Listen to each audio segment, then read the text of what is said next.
झारखंड की राजनीति में एक बड़ी और अहम खबर सामने उभर कर आई है। मुख्यमंत्री हेमंत सोरेन की सदस्यता को लेकर जिस तरह से विपक्ष लगातार सवाल उठा रहा था, उस पर महज राजभवन की तरफ कमोबेश सत्ता पक्ष और विपक्ष सबों की निगाहें थी, उस पर अब लगभग विराम लग चुका है। यह तय माना जा रहा है कि मुख्यमंत्री हेमंत सोरेन की सदस्यता अब रद्द हो चुकी है। इस पर महज राज्यपाल रमेश बैस हस्ताक्षर होना मात्र बाकी है। आपको बता दें, जिस तरह से पिछले दिनों लगातार भाजपा की तरफ से ये कहा जा रहा था कि अवैध खनन लीज मामले को लेकर मुख्यमंत्री हेमंत सोरेन की सदस्यता जाएगी, और उसी पर अब भारत निर्वाचन आयोग की तरफ से की गई सिफारिश पर राज्यपाल रमेश बैस ने अध्ययन किया और ये बताया जा रहा है कि बाकायदा विधि संबद्ध कई एक कानूनविद लोगों से राजभवन की तरफ से राय मांगी गई, राय मशवरा हुआ, उसके बाद ये तय हुआ मुख्यमंत्री हेमंत सोरेन की सदस्यता समाप्त हो जाएगी। हालांकि इस बीच ये भी खबर आ रही है कि अब तक राजभवन में राज्यपाल रमेश बैस की तरफ से इससे संबंधित नोटिफिकेशन पर हस्ताक्षर राज्यपाल की तरफ से नहीं किया गया है। हालांकि हस्ताक्षर होने के बाद में वो राजभवन से सीधे तौर पर भारत निर्वाचन आयोग जाएगा और वह पत्र फिर नोटिफिकेशन के रूप में राजभवन की ओर से जारी होगा, जिसमें कुछ समय लग सकता है। लेकिन जिस तरह से सूत्र बता रहे हैं कि मुख्यमंत्री हेमंत सोरेन की सदस्यता लगभग रद्द हो चुकी है। आपको बता दें कि पिछले दिनों भी जिस तरह से लगातार 3-4 दिनों तक राजभवन और मुख्यमंत्री आवास में उहापोह की स्थिति बनी हुई थी, तमाम बातों पर अब विराम लग चुका है। झारखंड के इतिहास में यह पहली बार है जब किसी मुख्यमंत्री को पद का दुरुपयोग करने के मामले में उसे इस्तीफा देना पड़ेगा, इसके साथ ही उसकी सदस्यता रद्द होगी। अब आपको विस्तार से बताते हैं कि कब और कैसे ऑफिस ऑफ प्रॉफिट मामले को लेकर कार्रवाई हुई थी और क्या क्या हुई।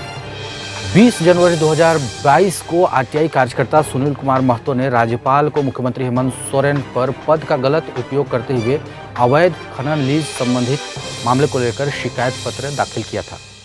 इसके साथ ही 10 फरवरी 2022 को पूर्व मुख्यमंत्री और भाजपा के राष्ट्रीय उपाध्यक्ष रघुवर दास ने ऑफिस ऑफ प्रॉफिट मामले को लेकर मुख्यमंत्री हेमंत सोरेन से इस्तीफे की मांग की थी। बाकायदा राज्यपाल से इनकी सदस्यता रद्द करने की भी बातें कही थी। पूर्व मुख्यमंत्री रघुवर दास, बाबूलाल मरांडी दोनों ने ही 11 फरवरी 2022 को राज्यपाल से अनगढ़ा में 88 डिसमिल लगभग 1 एकड़ अवैध पत्थर खदान अपने नाम लीज कराने संबंधित शिकायत दर्ज की थी। मुख्यमंत्री हेमंत सोरेन के ऑफिस ऑफ प्रॉफिट मामले को लेकर कार्रवाई के लिए भाजपा प्रदेश अध्यक्ष दीपक प्रकाश के नेतृत्व में भाजपा के सदस्यों ने भी राज्यपाल रमेश बैस को ज्ञापन सौंपा था। इसके साथ ही राज्यपाल ने शिकायत पत्र के साथ केंद्रीय चुनाव आयोग से जनप्रतिनिधित्व अधिनियम 1991 की धारा 9A के तहत अपनी राय मांगी थी। इसके बाद चुनाव आयोग ने 8 अप्रैल 2022 को मुख्य सचिव से खनन लीज आवंटन प्रमाणीकरण के संबंधित कागजात पेश करने का निर्देश दिया था। इसके बाद 27 अप्रैल 2022 को मुख्य सचिव ने चुनाव आयोग को खनन लीज आवंटन मामले में 600 पेज का एक लंबा चौड़ा जवाब भेजा था।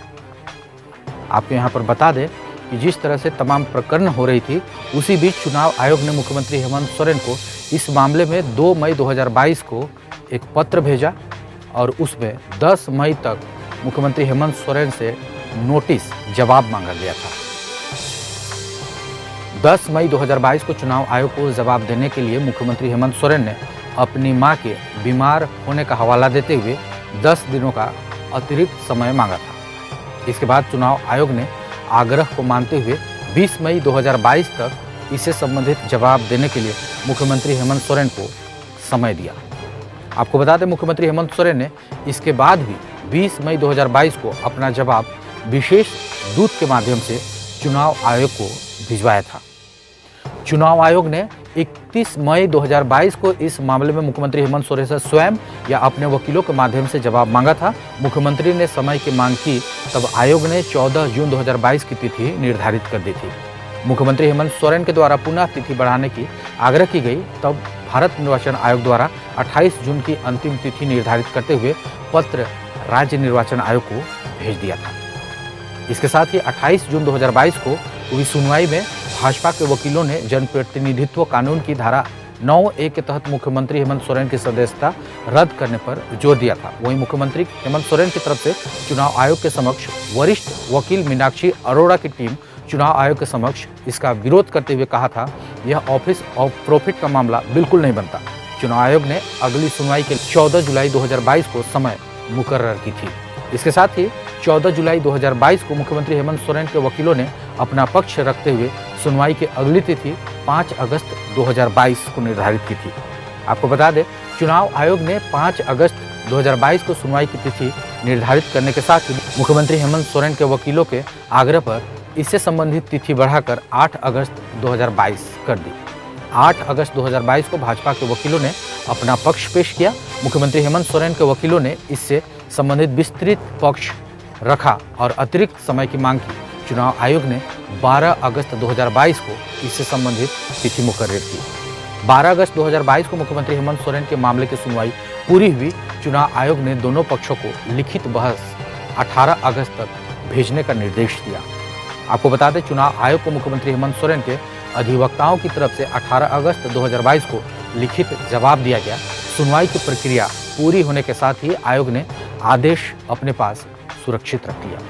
25 अगस्त 2022 को दिन के 10:30 बजे चुनाव आयोग ने अपनी राय राज्यपाल रमेश बैस को भेज दी। इसके बाद मुख्यमंत्री हेमंत सोरेन के आवास पर गहमा-गहमी हो गया, हड़कंप मच गई। इसके साथ ही अपने विधायकों को खरीद फरोख्त भाजपा की तरफ से करने का आरोप लगाया और इस बात को लेकर 3 दिनों तक गहमा-गहमी चली और अंततः अब ये खबर सामने आ रही है कि राज्यपाल रमेश बैस ने मुख्यमंत्री हेमंत सोरेन की सदस्यता रद्द कर दी है।